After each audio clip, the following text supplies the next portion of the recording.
तो भाई लोगों, जस्टिन ट्रूडो ने ठान लिया है कि उसे भारत के हाथों अभी और जलील होना है। जब से निज्जर खालिस्तानी हरदीप सिंह निज्जर का कनाडा में मर्डर हुआ था, ये तब से उनकी बेवा बनकर छाती कूट रहा है। 1 साल पहले भी कनाडा की सरकार ने कहा था कि निज्जर की टिकट काटने के पीछे भारत के डिप्लोमेट्स का हाथ है। तब भी हमने बड़े प्यार से समझाया था कि कुछ भी अंट शंट मत बोलो, सबूत है तो दिखा दो, वरना मुंह में तंबाकू की पुड़िया डालकर अपने मुंह को बंद कर दो। उस वक्त भारत ने कनाडा के एक डिप्लोमेट के पिछवाड़े पर लात मारकर उससे कहा, क्या कहा? निकल, पहली फुर्सत में निकल, कोई जरूरत नहीं तेरी। मगर साल भर के बाद ये फिर से फटे हुए दूध की तरह उबाल मारने लगे। इस बार तो हद ही हो गई। कनाडा की रॉयल पुलिस ने यहां तक बोल दिया है कि निज्जर के मर्डर के मामले में कुछ Indian diplomats person of interest है और उनसे भी पूछताछ हो सकती है। मतलब सीधे सीधे कनाडा की सरकार ने एक बार फिर से इल्जाम लगा दिया है कि निज्जर नाम के प्राणी को भारत के डिप्लोमेट्स ने ही मरवाया है। बस इतना सुनना था कि भारत सरकार ने संदूक में रखी अपनी खानदानी तलवार भी निकाल ली। मोदी जी गैंग्स ऑफ वासेपुर के सरदार खान की तरह गीली चप्पल लेकर ट्रूडो के पीछे दौड़ रहे हैं। भारत सरकार ने कान से पकड़ते हुए कनाडा दूतावास के सभी अधिकारियों को ऑटो में बिठाकर फिर से क्या बोला भाऊ? पहली फुर्सत में निकल।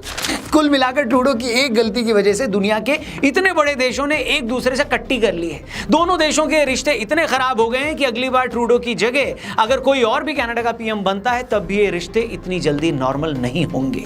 ऐसे में क्वेश्चन ये है कि भारत की इतनी बार समझाने के बाद भी ट्रूडो की सरकार बार बार क्यों ये प्रूव करने में लगी थी कि निज्जर को भारत नहीं मरवाया है?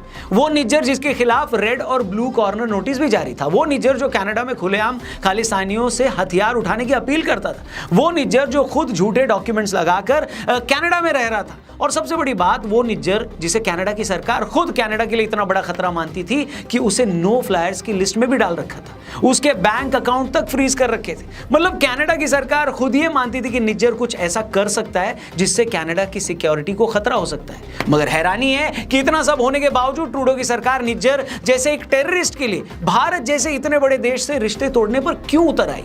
आखिर वो कौन सी मजबूरी थी जिसके कारण पहले तो निज्जर जैसे टेररिस्ट को कनाडा में घुसने की छूट दी गई, उसे वहां पर सिटीजन बनाया गया, और बाद में वहां की सरकार इस हद तक चली गई है कि उसके लिए भारत जैसे इतने बड़े देश से पंगा ले लिया गया है। तो आइए इसी मैटर पर डिटेल में बात करते हैं। वीडियो पसंद आए तो इसे अपने दोस्तों से जरूर शेयर करिएगा और चैनल भी सब्सक्राइब करिएगा। शुरू करते हैं। These are wanted criminals from India. You have given them visas. They have come, many of them in false documentation. The Newton's law of politics will apply there also. तो भाई लोगों, बात यह है कि कनाडा की ट्रूडो सरकार पर लगातार इल्जाम लगते रहे हैं कि वो फॉरेन इन्फ्लुएंस यानी विदेशी दबाव के आगे झुक जाती है। ट्रूडो को लोग कहते हैं कि अरे ब्रो, तेरे में तो रीढ़ ही नहीं है। इसी फॉरेन इन्फ्लुएंस की जांच करने के लिए वहां पर एक पब्लिक इंक्वायरी भी चल रही है। इस इंक्वायरी कमेटी के सामने ट्रूडो को अगले महीने पेश कर अपनी साइड भी रखनी थी। कनाडा में आमतौर पर होता यह है कि ऐसे मामले जब तक अदालत में चल रहे होते हैं तो वहां के नेता उस पर कोई स्टेटमेंट नहीं देते। लेकिन ट्रूडो की सरकार ने अपनी इमेज बचाने के लिए जानबूझकर निज्जर के मामले में वहां की पुलिस से यह स्टेटमेंट दिलवाया कि निज्जर मर्डर में भारत के डिप्लोमेट से पूछताछ हो सकती है। ऐसा करके ट्रूडो ये दिखाना चाहते थे कि देखो देखो ब्रो, अपन कितने स्ट्रांग हैं और अपने सिटीजंस को प्रोटेक्ट करने के लिए हम किसी से भी पंगा ले सकते हैं। अब क्वेश्चन ये है कि ट्रूडो ये सब क्यों कर रहे हैं? सिंपल सा जवाब है बाबू भैया, जैसे भारत में एक अरसे तक अपीजमेंट की पॉलिटिक्स होती थी, ट्रूडो भी आज कनाडा में वही कर रहे हैं। आपको बता दें कि ट्रूडो की लिबरल पार्टी ऑफ कनाडा अपने दम पर सत्ता में नहीं है। उन्हें सरकार बनाने के लिए एनडीपी यानी न्यू डेमोक्रेटिक पार्टी तक का सपोर्ट लेना पड़ा, और इस न्यू डेमोक्रेटिक पार्टी के लीडर हैं जगमीत सिंह, और ये जगमीत सिंह भी खालिस्तानियों के सबसे बड़े चीयर लीडर हैं। उनके इन्हीं बयानों की वजह से भारत सरकार ने भारत में उनका ट्विटर अकाउंट सस्पेंड करवा दिया था। उन्हें भारत आने की इजाजत नहीं दी गई। कनाडा में 10 लाख से ज्यादा भारतीय मूल के लोग रहते हैं। इनमें बड़ी तादाद पंजाब से आकर रहने वाले लोगों की है, जिनमें एक अच्छा खासा तबका खालिस्तानियों से हमदर्दी रखता है। ऐसे में ट्रूडो की मजबूरी हो जाती है कि वो इन खालिस्तानी एलिमेंट्स को कुछ भी करने की छूट देते हैं। यही रीजन है कि ये लोग हर दूसरे दिन भारत विरोधी रैलियां निकालते हैं। रैलियां करके कनाडा में मौजूद भारतीय दूतावास के अधिकारियों को जान से मारने की धमकी तक देते हैं। पंजाब को भारत से अलग करने को लेकर जनमत संग्रह करवाते रहते हैं। वहां हर दिन ये सब होता रहता है, और ट्रूडो उस भ्रष्ट पुलिस वाले की तरह, जी हाँ, उस भ्रष्ट पुलिस वाले की तरह चुपचाप ये सब देखते रहते हैं। जैसे हमारे गली मोहल्ले में चोर उचक्के माँ बहनों की चेन खींचकर भाग जाते हैं ना, और पैसे खाकर बैठा पुलिस वाला कुछ नहीं करता, सेम काम ट्रूडो कर रहे हैं। इसे आप ऐसा समझिए कि एक वक्त भारत में भी बहुत सारे पॉलिटिशियंस इलेक्शन में पाकिस्तान के फेवर में स्टेटमेंट दे देते थे। यूपी के एक बड़े पॉलिटिशियन ने तो एक इलेक्शन रैली में यह तक बोल दिया था कि अगर हम सत्ता में आए तो पाकिस्तान को सस्ती बिजली देंगे। अब आप सोचिए, भारत का एक नेता भारत के दुश्मन मुल्क को लेकर ऐसी बातें क्यों कर रहा था?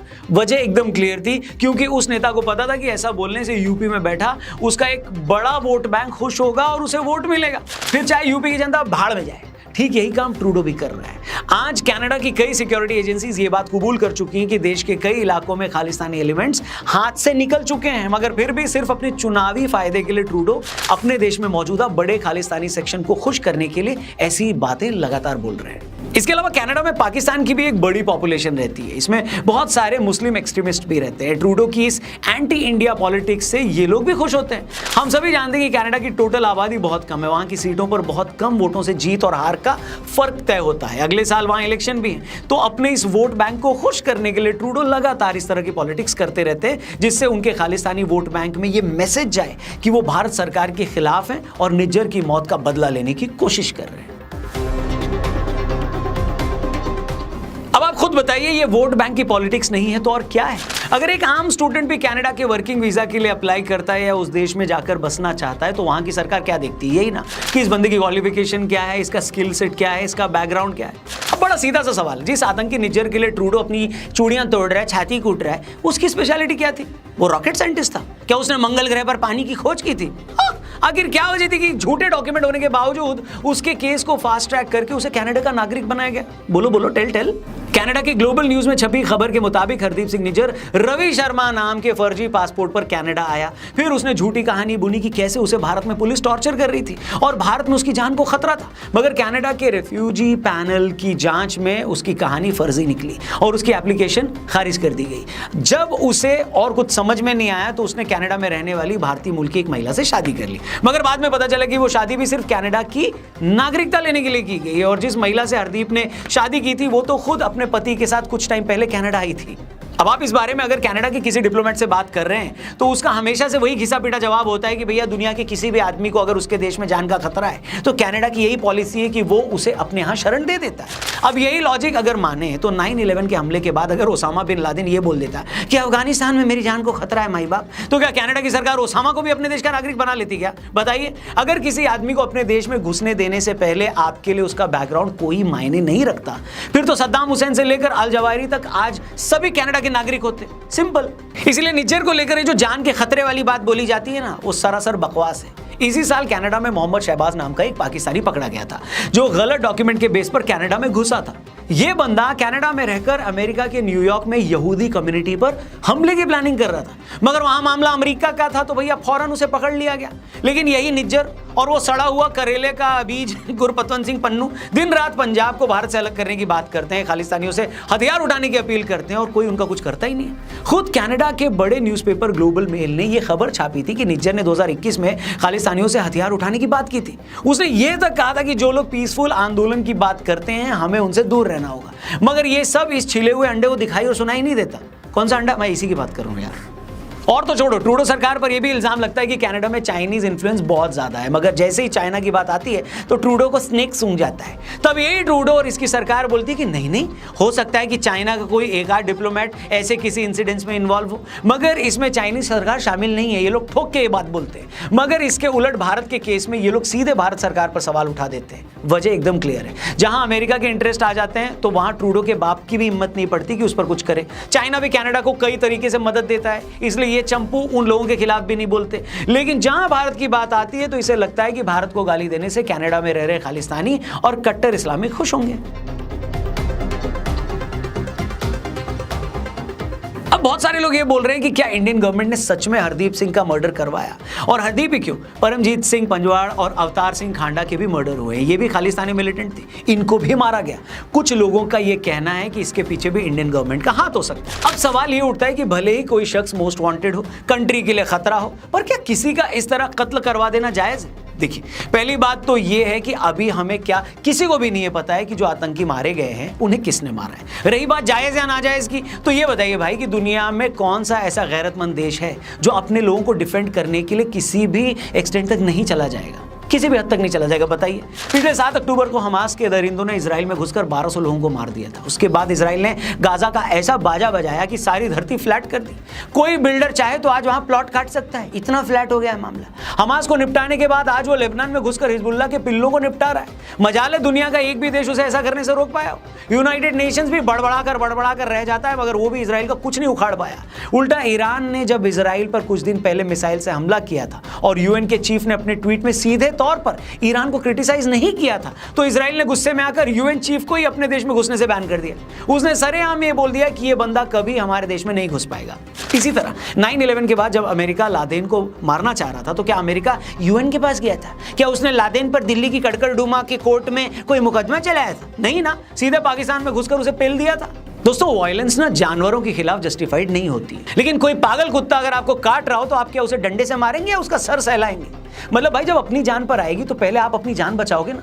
जब किसी सरकार को दिख रहा है कि फला देश में बैठे लोग उसके देश को बर्बाद करने में लगे हुए हैं, वो सरकार उन देशों को उनकी शिकायत भी कर रही है, वो देश उनके खिलाफ कुछ कर भी नहीं रहे और वो लोग अब भी वहां बैठे हुए हैं, उसके देश के सिटीजन्स के मर्डर करवा रहे हैं, ऐसे में वो सरकार क्या करेगी? अपने घर पर बैठकर हरि भजन गाए और ऊपर वाले से प्रार्थना करे कि ऐसे आतंकियों को सद्बुद्धि देना, या उन लोगों से बचाने के लिए अपने नागरिकों को सुरक्षा कवच पहनाए? अब कुछ तो करेगी ना सरकार। हेलो, आज अमेरिका और इजराइल क्यों ये प्लान कर रहे हैं कि ईरान की न्यूक्लियर साइट्स को टारगेट किया जाए? इसीलिए क्योंकि वो नहीं चाहते कि ईरान के पास एटॉमिक कैपेबिलिटीज आए। क्यों? इन देशों को पता है कि ईरान के पास परमाणु ताकत आई तो वो इजराइल के खिलाफ इसका इस्तेमाल भी कर सकता है। अब या तो इजराइल हाथ पर हाथ रखकर बैठा रहे और ईरान और हिजबुल्लाह के अगले हमले का इंतजार करे, या फिर एक स्ट्रॉन्ग नेशन की तरह प्रोएक्टिव होकर दुश्मनों के कुछ करने से पहले ही उन्हें क्या कर दे राहुल जी? खत्म। लेकिन इस सब के बावजूद हमने ऐसा कुछ नहीं कहा है कि इन आतंकियों को किसने मरवाया। समझ रहे हो ना? ठीक है, बहुत समझदार हो यार, ज्यादा मेरे बोलने की जरूरत ही नहीं पड़ती। लेकिन इतना जरूर साफ है दोस्तों कि भारतीय डिप्लोमेट्स पर इल्जाम लगाकर और खालिस्तानियों को शह देकर ट्रूडो ने भारत से पंगा तो ले लिया है। और जैसे कि हमने कहा, चाहे गलवान घाटी हो या उरी की सर्जिकल स्ट्राइक, हम उधार किसी का रखते ही नहीं है। मालदीव के मोइजू भी राष्ट्रपति बनने के बाद बड़े उछल रहे थे। मोदी जी ने लक्षद्वीप जाकर एक सेल्फी क्या पोस्ट की, लोगों ने मालदीव जाना छोड़ दिया और इनकी इकोनॉमी की श्रीलंका लग गई। आज यही मोइजू नाक रगड़कर फिर से इंडिया आए और बोले कि मैंने तो कभी इंडिया आउट का स्लोगन दिया ही नहीं था माई बाप। इसलिए ट्रूडो, इनको भी रुक जाना चाहिए। और मोइजू की तरफ से ट्रूडो को एक मैसेज है। क्या मैसेज है, बताना जरा। हम भी पेले गए थे, तुम भी पेले जाओगे। तो इस पूरे मैटर पर आपका क्या कहना है, कमेंट करके जरूर बताना। और ये वीडियो सही लगी हो तो इसे अपने हर एक दोस्त तक जरूर पहुंचाना, स्पेशली अगर आपका दोस्त या उस दोस्त का दोस्त या उस दोस्त के दोस्त का कोई दोस्त कनाडा में रहता है, तो ये वीडियो तो पहुंचनी ही चाहिए। बाकी चैनल को भी जरूर सब्सक्राइब करके जाइएगा। Thank you for watching. जल्दी मिलते हैं एक और अमेजिंग वीडियो के साथ यहीं पर। जय हिंद, वंदे मातरम।